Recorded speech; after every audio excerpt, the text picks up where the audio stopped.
Oh, baby, we got a good one for you guys today. What is up, everybody? My name is Chandler Molyneux, and welcome into the Act First show, where we help coaches get better at sales, and we talk about personal development as well.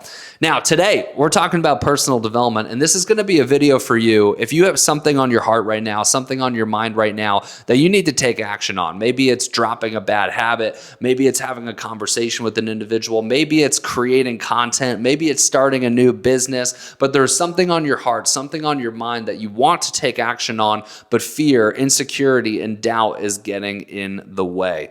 And that's exactly what we're talking about today in today's Act First story. This is the second Act First story that we've done. The first one was about my journey with anxiety. And if you guys like this style of content, I'll probably bring on guests and I'll have them share their Act First stories. So let me know if you guys are liking this style of content of me telling stories about acting first. Now, let's go ahead and define what exactly is acting first. Acting first means to jump out of the plane and build the parachute on the way down.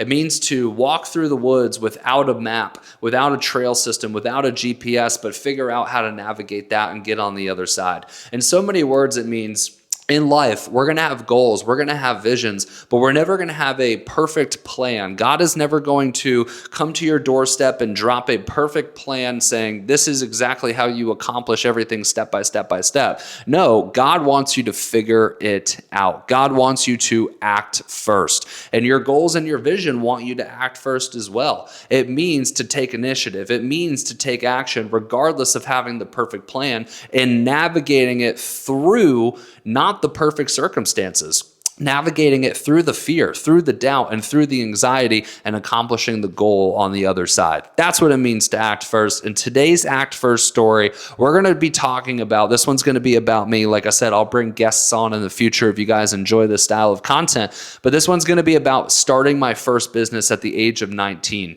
I was not supposed to be successful, all right? In 8th grade, my math teacher told me in front of the whole entire class that I would never graduate high school. I got a letter in the mail in the 8th grade asking me to repeat the 8th grade. In kindergarten, my principal told my parents that I would be better off for a different school system, in so many words, dumber school system, less challenging school system. I went to, 4 colleges in 5 years. I was not a good student. I was not on the traditional path of being successful, right? The traditional path, I'm a millennial. The traditional path for millennials to be successful was to get good grades, was to go to college, was to get a good job. And I was not on that trajectory. I was on the trajectory of having a very crappy job and having a very crappy lifestyle. But I always wanted more in life. That probably started around the age of 15. I was always into sports, but at the age of 15, I really started getting into personal development. And what triggered that was I played lacrosse, and I was the only lacrosse goalie in our town. So I always got to play on the best travel teams because I was the only one. No one else wanted to step in the goal and get shot at with 50 to 100 mile an hour balls, depending on what grade I was in.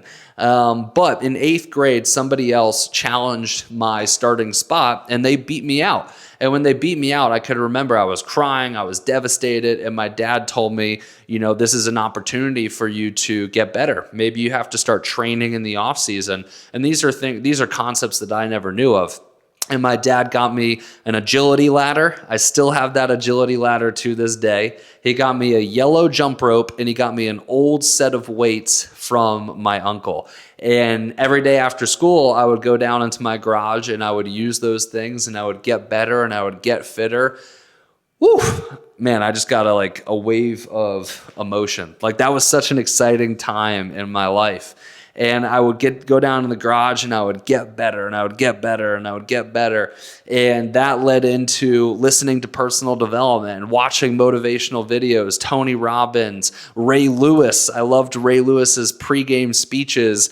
And at that point, I was right around 15. I always wanted more with my life. And I was struggling to obviously find my path. I was young, but even growing older and, becoming 15 to 18, 18 to 20, right? I really was struggling to find my path and what that path was going to be. I always wanted to have that purpose. The external challenge was I didn't have the money to, invest and learn the skills to get that purpose. And I always had this thought of like, I didn't want to die average. I wanted my life to mean something. And I still do. I want my life to mean something. I don't want to come to the end of my life and say, what did I accomplish? Whose lives did I change? What difference did I make? That's something that terrifies me and still terrifies me to this day. So that's the backstory. All right. So, I was going through, let's fast forward. That's kind of like the backstory of always wanting more, but let's fast forward a little bit. I'm in college. All right. So now let's picture I'm in college. I went to 4 colleges in 5 years. All right. So at first I went to college. I played lacrosse, and I thought, my college experience was going to be playing lacrosse and maybe I'll get a business degree, maybe I'll get sports management degree. Those were the kind of the majors that I was looking into, that I was kind of dabbling in. And then I left my first college and I went to another college. I went to UConn. I stopped playing lacrosse and I started doing exercise science. And I was like, okay, maybe I'll become a personal trainer, because my mom told me, she was like, man, you love fitness. Why don't you become a personal trainer? So I changed my major to exercise science.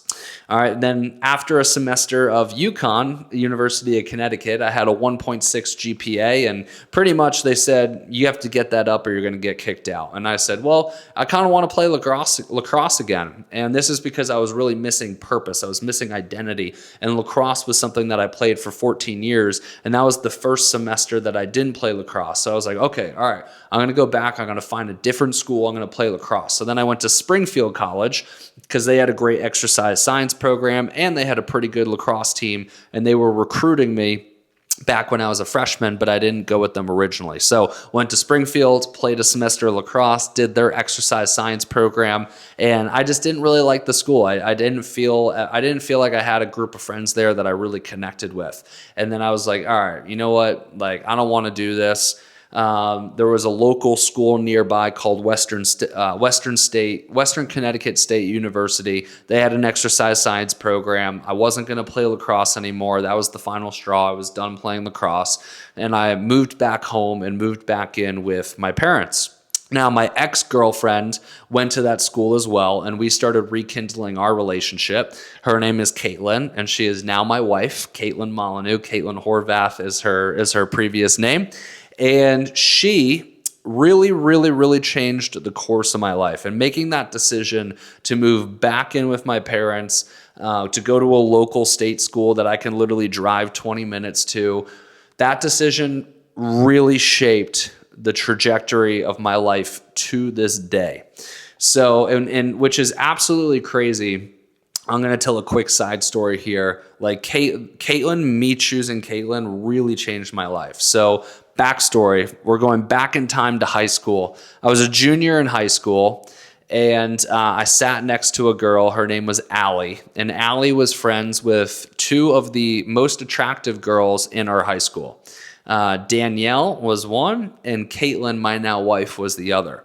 And Allie said to me, hey, there's 2 girls that want to go to prom with you, Danielle and Caitlin. Which one do you want to choose? And I wasn't super popular. I was probably like, middle of the road popularity.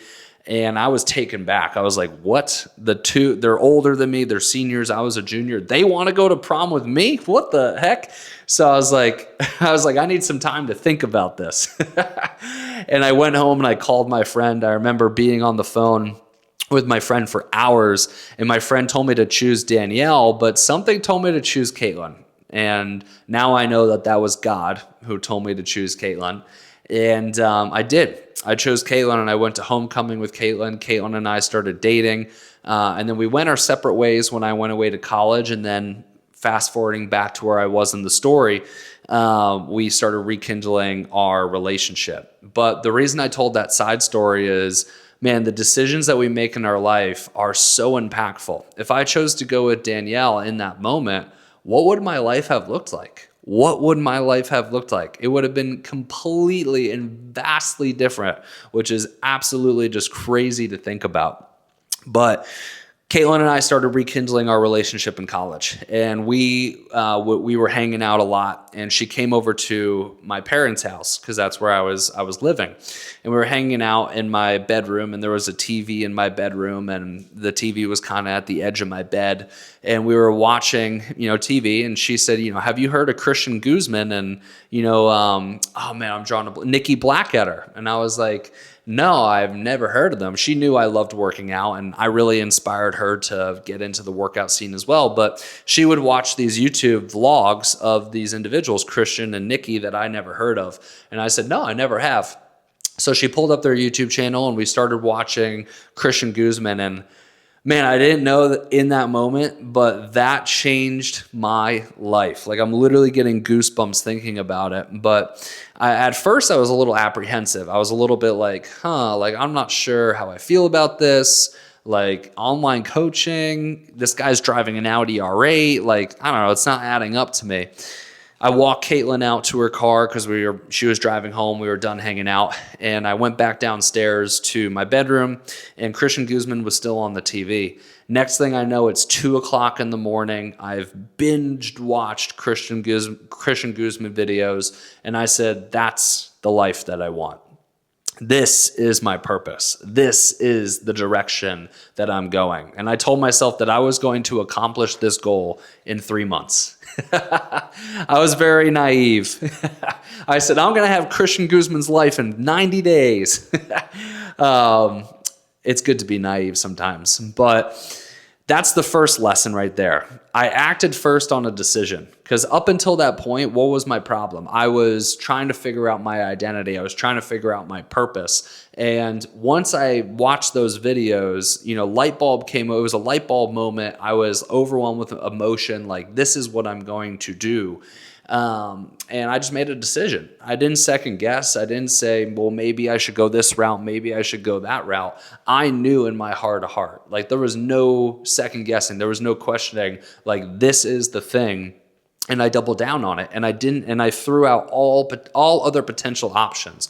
I even at that point told my parents I wanted to drop out of college. They told me, no, you're not dropping out of college. And I didn't end up dropping out of college. But I certainly didn't take college very seriously. I was 19 at the time when I made this decision that this was going to be my career. And I just kind of skated through college, as I was already doing. But I just kind of skated through it. I showed up to get the grades, to get the diploma. But really what I was doing in college is I was spending time building my business. When I was in class, I would spend time building my business. I had a side job, and really at any spare moment, I would use it to, message people to try to, book calls. And then any other free time, I was trying to build the business. I was trying to become a full-time online fitness coach. Now, my plan wasn't great to become a full-time online fitness coach.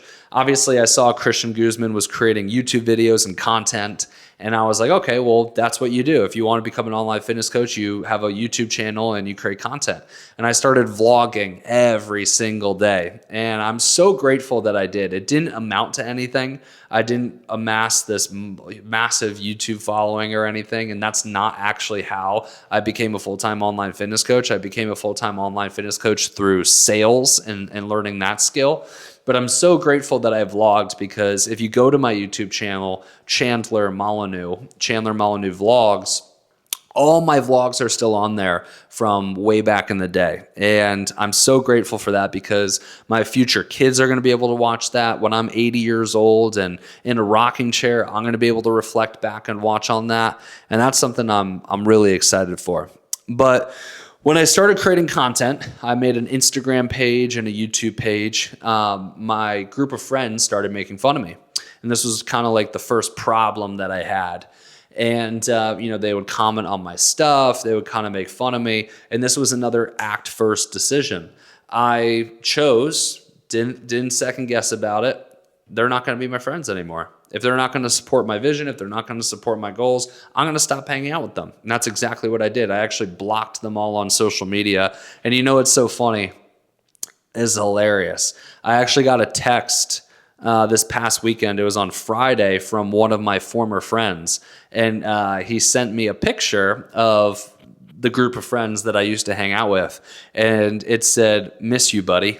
And this was 10 years later. And I just didn't answer. But it's so funny, right? Like they make fun of you in the moment. And then when you build yourself into something, they want to reach out and start hanging out again. Fuck off. Fuck off. Right? But that was the first problem I had. I had to make an act first decision and I lost a group of friends. I chose my vision and my purpose and what I wanted to accomplish over that group of friends. But that wasn't the first, challenge. Like I said, it took me 3 years to go full time. I had a lot of challenges. That plan of creating content was not a great plan, right? Because you can create all the content in the world. The likelihood of you having a massively successful brand is very small. So most people who are in online coaching, especially in the beginning days, they need to learn how to sell if they're actually going to grow a brand. But I didn't figure that out until like 2.5 years into my journey. So I was creating content and nothing was happening, right? And I did this for like 2.5 years. And within that 2.5 years, I hired a mentor because I was like, all right, this isn't working. So there was a guy on the internet, Brendan was his name. I won't say his last name. And I was like, I'm going to join this guy's program because he would post all about his client successes, all about his client wins. And I was like, this is what I need. So I got on a sales call with Brendan, and he told me the program was going to be $6,000. And I'm not kidding when I said that, or when I say this, but $6,000 seemed like $6 million to me. At that time, if I had $100 in my bank account, I felt good. But majority of the time, I had very little in my bank account. I think in this moment, I had like $19 in my bank account. And the only reason I know that is because I recorded a video in that time of me saying I had $19 in my bank account. Obviously told him that I don't have any money, but I said, give me 2 weeks and I will come up with the money. How much do I need to come up with in order to join the program? And he said $2,000. So what I did, this is another act first moment. I said, okay, I've never had $2,000 in my life, but I have to act first. I got to figure it out, right? And what I did is I sold the small amount of things that I owned. I had a mountain bike. I sold the mountain bike. I had a headset. I sold headset. I had clothes. I sold clothes. And that wasn't enough. So then I was like, okay, I'm going to go on Facebook Marketplace. I'm going to pick up these odd jobs. I picked up jobs where I was blowing people's leaves. I picked up jobs where I was fixing little things here and there. And I came up with $2,000. Made the investment. I had $4,000 left to pay this guy. I figured that I was going to sign enough clients to be able to pay off the program.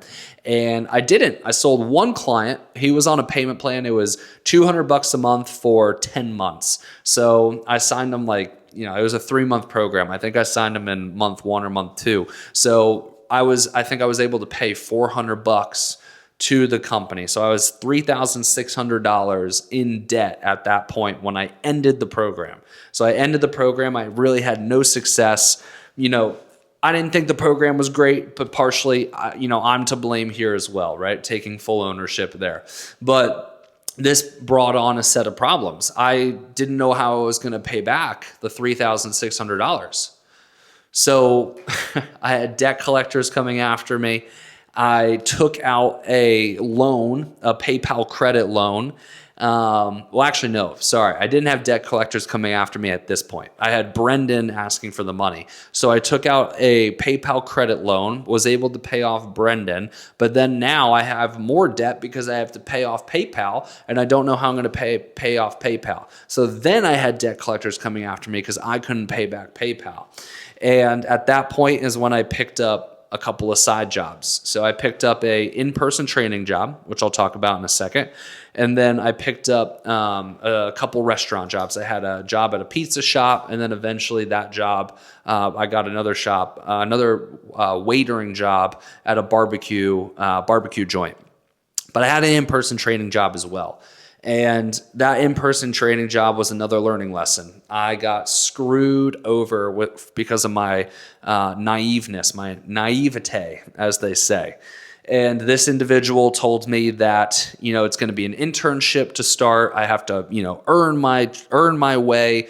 But then eventually I was going to be able to open up my own studio in California, and I was going to live the life and live the dream.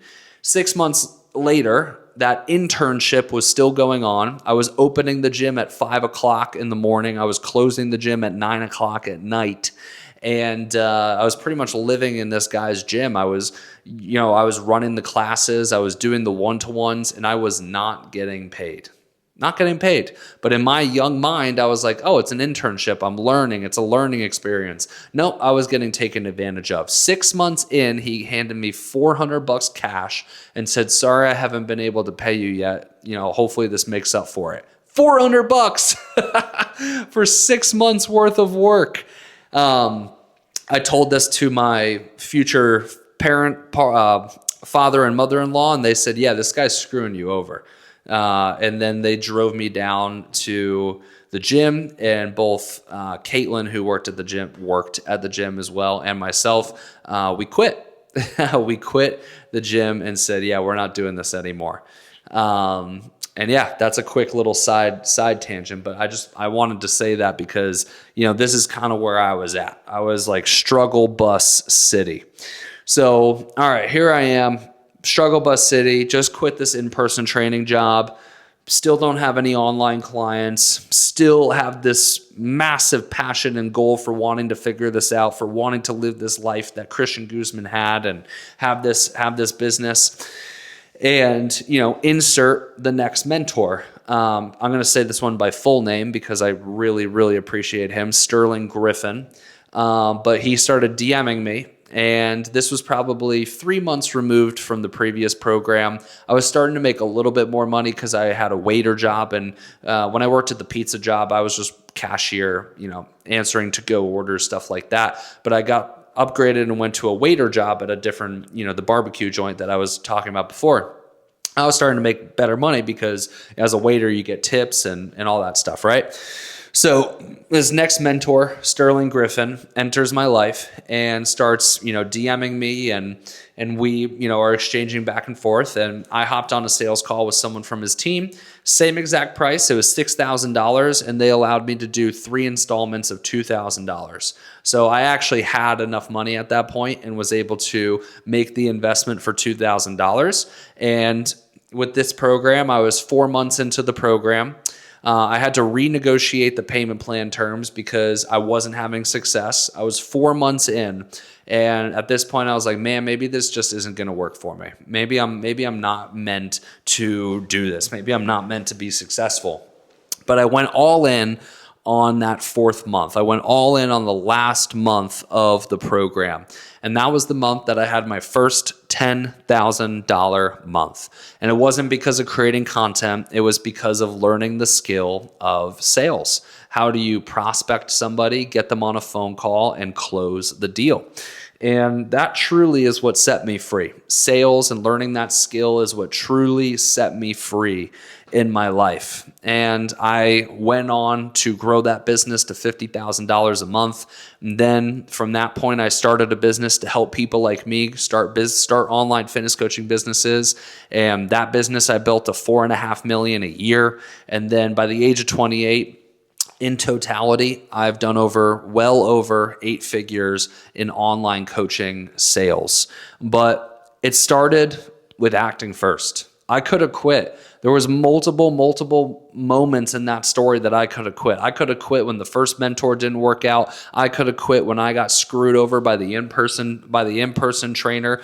There was so many moments in that story where I was literally breaking down, crying. Is this going to work? Is this not going to work? I drove piece of shit car after piece of shit car. Some cars where I didn't even know if it was going to start. There were some days I actually ran out of gas and had to, siphon gas from my parents. Had to literally go back and take my dad's lawnmower gas to pour it into my car. I was dead broke. I remember moments where I was crying in my car and told Caitlin I'm quitting and starting something different, and she told me not to quit. It was hard, man. It was really hard. I had a lot of moments that I could have given up on myself. I had a lot of moments that I could have let anxiety or fear or doubt take over, but I didn't. And truthfully, I don't know why I didn't. I don't know. Maybe I'm stubborn. I really don't know why I didn't quit. I should have quit by all measures, but something told me to keep going. A little voice. And now, as I'm growing in my faith, I truly do feel that God has led me down this path to be able to help other individuals. I'm getting goosebumps as I say this, but acting first has changed my life, man. It really has changed my life. And I feel like I'm about to tear up as I'm saying this, but just continuing to bet on myself, and betting on yourself is ugly. Saying, hey, I'm going to go all in on me is ugly. Saying, I think I can do this. I think that I have what it takes to make this happen is ugly, right? In the moment, when you first start off, it sounds beautiful. It sounds pretty. It sounds luxurious to bet on yourself and to have this vision. But once you start acting first and once you start taking steps down that path, it's ugly, man. I promise you it's ugly, but it's so worth it, man. It's so worth it. And I want to turn this back on you guys. And actually, let me expand on it being worth it. The money is great. I'm not going to lie. Having money, having the security, having the financial freedom, all that is phenomenal and fantastic. But really, the reason it's worth it is the memories you create. Like I've told you guys, I'm so grateful for this story, for all the other stories in my life. I'm grateful that I've been documenting the process. That to me is what's worth it. It's worth it because I know that the documentation of this process and me going through these experiences, I'm going to be able to help out my kids. I'm going to be able to help out individuals who choose and want to watch something like this. That's what makes it worth it. That's what makes it worth it. The experience is what makes it worth it. So turning this back on you guys, like I said, there is something in your life right now where you're letting fear, doubt, anxiety, insecurity hold you back from opening up a whole new world. If you told me that I would be living the life that I have right now, that I would have the amount of money in my bank account that I have right now, that I would have made the impact that I've made right now, that I'd be living in this beautiful apartment in this beautiful city and have all the life experiences and all the travel that I've been able to do and all the impact that I've been able to make, I don't know what I would have done. I would have been so excited if I knew that this was the outcome. But the only way I've gotten here is by acting first, is by taking the step. So I know right now, in this moment for you, there is something you need to do that is going to change the course and the outcome of your life, and you have not done it yet. Or potentially, maybe you made the decision, you started acting first, but you're second guessing if you should go back and just take the easy route instead. I challenge you not to. And I challenge you, if you haven't taken that first step, I challenge you to take that first step. Just like the younger version of me. I don't want to come to the end of my life and question, what was this even for? Why was I here? What did I do with all the time that I was given? The time that you're given is an absolute blessing, and I don't want to mess that up. And you shouldn't want to mess that up either. And you're messing it up right now by not acting first, by sitting in the fear, by sitting in the insecurity and getting swallowed up by the anxiety. And that is a choice. It is a choice to stay stuck. And it is also a choice for you to act first. And that's what you need to be doing. And that's the exact reason why I created today's video.